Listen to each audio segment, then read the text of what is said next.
నా విషయంలో కొందరు నాయకులు ఇది చెప్తే బాగుండదు, దుర్మార్గంగా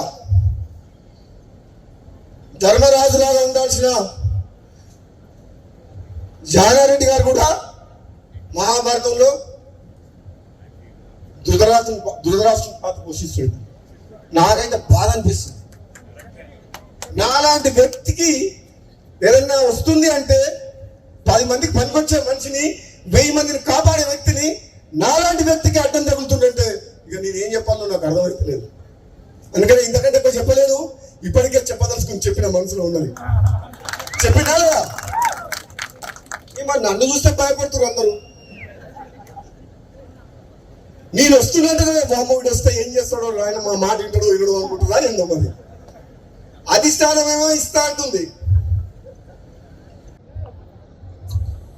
ఆయన 20,000 30,000 మంత్రి పదవి అనిపించారు. ఇప్పుడు వచ్చి గుర్తొచ్చింది రంగారెడ్డి హైదరాబాద్.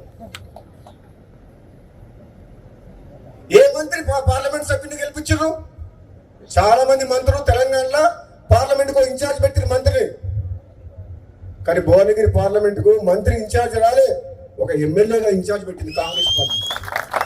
అన్ని పార్లమెంట్లకు ఇన్ఛార్జ్ మంత్రులను పెడితే మరి నిజంగా నాకే కెపాసిటీ లేకపోతే, నాకే ధైర్యం లేకపోతే, నాకే మంచి పేరు లేకపోతే, నేనే గెలిపించే శక్తి లేకపోతే ఎందుకు ఇన్ఛార్జ్ పెట్టింది నన్ను?